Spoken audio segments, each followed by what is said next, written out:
Everyone, I hope कि आप सब लोगों की नॉसेट की, आरआरबी की, एसजीपीजीआई, केजीएमएन पीजीआई की तैयारी बहुत अच्छे से चल रही होगी।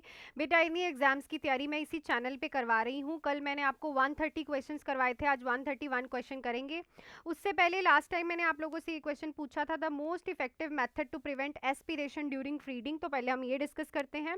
सो क्वेश्चन है, most effective method to prevent aspiration during feeding. Feeding के टाइम पे एस्पिरेशन कैसे प्रिवेंट कर सकते हो? अपराइट पोजीशन देके। देखो हमेशा हम फाउलर्स पोजीशन देते हैं पेशेंट को, ठीक है, सेमी फाउलर्स या तो हाई फाउलर्स पोजीशन देते हैं। उससे क्या होता है, इजीली पेशेंट के एस्पिरेशन प्रिवेंट हो सकती है, ठीक है। सो राइट ऑप्शन क्या रहेगा यहाँ पे? Option number C. नेक्स्ट है, patient with acute MI, acute myocardial infarction, suddenly develop ventricular fibrillation, the first action is. तो पेशेंट है एक्यूट एमआई वाला, एकदम से उसे वेंट्रिकुलर फिब्रिलेशन हो रही है। वेंट्रिकुलर फिब्रिलेशन का मतलब क्या है? वेंट्रिकल्स बहुत बहुत जोर से कॉन्ट्रैक्शंस कर रहे हैं, ठीक है। तो यहाँ पे फर्स्ट एक्शन क्या रहेगा? गिव एड्रेनालिन, स्टार्ट सीपीआर, डिफिब्रिलेट या फिर एडमिनिस्टर एमिड्रॉन।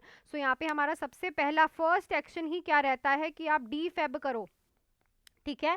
पेशेंट को फटाफट से डीफिब्रिलेशन स्टार्ट करो, डीफिब्रिलेटर स्टार्ट करो, ठीक है। तो राइट ऑप्शन क्या रहेगा? Option number C. नेक्स्ट है, the most reliable indicator of adequate cardiac output. इनमें से कौन सा इंडिकेटर रिलायबल है जो कि कार्डियक आउटपुट के बारे में बताता है प्रॉपर हो रही है? Blood pressure, heart rate, urine output, capillary refill. So it is a urine output. अगर तो urine output 30 ml per hour properly आ रही है, then it is a most reliable indicator कि कार्डियक आउटपुट बिल्कुल एडुकेट है।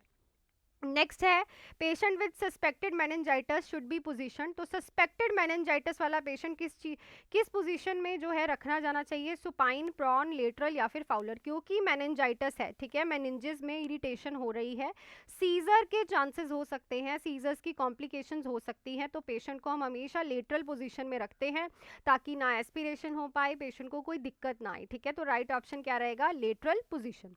नेक्स्ट है, child with the pyloric stenosis present with, pyloric stenosis के साथ बच्चा प्रेजेंट है, क्या होगा उसे? तो पाइलोरिक स्टेनोसिस क्या होता है? ये जो पार्ट है पाइलोरिस का, इसकी, ठीक है, इसकी मसल्स जो हैं ओवर ग्रोथ हो जाती है और इसकी नैरोइंग हो जाती है। क्या हो जाती है? नैरोइंग।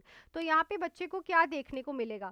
बिल्लस वॉमिटिंग। बिल्लस वॉमिटिंग तो हो ही नहीं सकती, क्योंकि जब जो खाना है वो पाइलोरिक्स के नीचे ही नहीं गया, तो वो बाइल के साथ कांटेक्ट में ही नहीं आया। Projectile non bilious vomiting, bloody diarrhoea या फिर एब्डोमिनल डिस्टेंशन। तो देखो खाना जब इंटेस्टाइन्स तक पहुंचा ही नहीं, क्योंकि वो स्टमक से आगे ही नहीं गया, तो डायरिया और डिस्टेंशन कैसे दिखेगी? तो हमें यहाँ पे प्रोजेक्टाइल नॉन बिलस वॉमिटिंग देखने को मिलती है। It is a characterized feature of pyloric stenosis. तो राइट ऑप्शन क्या है? Option number B. नेक्स्ट है, the earliest sign of hypoxia. जब ऑक्सीजन लेवल टिश्यू में कम होता है तो उसका अर्लीस्ट साइन क्या है? साइनोसिस, ब्रेडिकार्डिया, रेस्टलेसनेस या फिर हाइपोटेंशन। तो it is a restlessness and irritability. इनको हम क्या बोलते हैं? These are the earliest sign and symptom of hypoxia, ठीक है। चलो नेक्स्ट क्वेश्चन पे चलते हैं। उससे पहले बेटा आप लोग जुड़ सकते हो इस नंबर पे कॉल मैसेज करके मेरे साथ प्रॉपर बैचेस में। नॉर्सेट की तैयारी, आरआरबी की, SGPGI, PGI, CHO, quick revision batch है and all in one batch है, जिसमें live and recorded full theory, MCQs, test series, non nursing classes हैं। 4 मंथ्स का बैच है ओनली 2499 एंड 6 मंथ्स का बैच है ओनली 3499।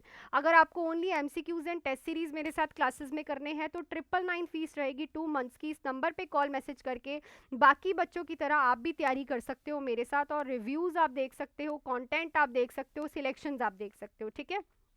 तो जुड़ जाओ, बिकॉज पेपर बहुत आ रहे हैं अब। नेक्स्ट क्वेश्चन है, patient is receiving warfarin therapy should be monitored using. तो पेशेंट रिसीव कर रहा है वारफरिन थेरेपी, उसका मॉनिटर क्या करना है आपने? एपीटीटी, आईएनआर, ब्लीडिंग टाइम या फिर प्लेटलेट काउंट। तो यहाँ पे हमें आईएनआर टाइम देखना पड़ता है, और वारफरिन का एंटीडोट क्या होता है? विटामिन के, ठीक है। आईएनआर टाइम देखते हैं हम। The most important nursing action for a patient with active seizure. अगर किसी पेशेंट को एक्टिव सीजर है, मोस्ट इंपॉर्टेंट नर्सिंग एक्शन क्या रहेगा? Prevent oral airway, restrain patient, maintain patent airway, administer anticonvulsant. तो हमेशा याद रखो एक्टिव सीजर्स मतलब कभी भी आ सकते हैं सीजर्स पेशेंट को, एक्टिव है, एयरवे इज आर प्रायोरिटी। तो एयरवे की पेटेंसी को आपने मेंटेन करके रखना है। राइट ऑप्शन क्या रहेगा? Option number C. नेक्स्ट है, newborn with imperforate anus will most likely present with, newborn है, इन परफोरेटेड एनस है बेटू, क्या होगा उसे, early vomiting, absent meconium pass, abdominal pain, fever. So it is a, बच्चा जो है within 48 hours, within 48 hours meconium ही नहीं पास करता आफ्टर बर्थ, आफ्टर बर्थ ना 48 आवर्स के अंदर मकोनियम पास ही नहीं कर पाता, एब्सेंट होता है मकोनियम पासेज। तो this is the most common sign of imperforate anus. Next है which condition cause respiratory acidosis, इसमें से कौन सी कंडीशन रेस्पिरेटरी एसिडोसिस कॉज करेगी, डायरिया, हाइपरवेंटिलेशन, सीओपीडी या फिर प्रोलॉन्ग्ड वॉमिटिंग। रेस्पिरेटरी एसिडोसिस तब होता है जब बॉडी में CO2 बहुत ज़्यादा होती है, CO2 ज़्यादा होने की वजह से पीएच लेवल्स कम हो जाते हैं, ठीक है। तो इसमें भी ये मेटाबॉलिक वाले हैं दोनों, है ना, तो ये तो क्रॉस हो गए, ये दोनों मेटाबॉलिक वाले हैं। हाइपर वेंटिलेशन में तो CO2 ज़्यादा निकलेगी ना बाहर, क्योंकि पेशेंट सांस ज़्यादा लेगा और छोड़ेगा भी ज़्यादा, तो जब सांस ज़्यादा लेगा तो O2 ज़्यादा अंदर जाएगी, CO2 बाहर ज़्यादा निकलेगी, है ना। तो यहाँ पे COPD हमने पढ़ रखा है कि CO2 क्या होती है, रिटेंशन होती है। तो राइट ऑप्शन क्या रहेगा हमारे पास, option number C. Next question पे चलते हैं, patient with increase ICP should avoid, increase ICP वाले पेशेंट को क्या अवॉइड करना चाहिए, head elevation, stool softener, coughing and straining, adequate sedation. तो इस क्वेश्चन का आंसर आप लोग मुझे कमेंट सेक्शन में लिख के बताएंगे। सो आई थिंक आज भी सारे क्वेश्चंस आप लोगों को बहुत अच्छे से क्लियर हो गए होंगे बेटा।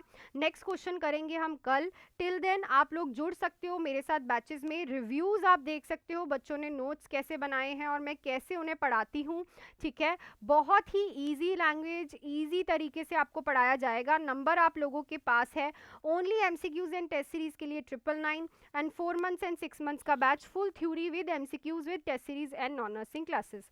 तो मिलती हूँ आपको नेक्स्ट क्लास में, till then do hard work, make your parents proud and all the best.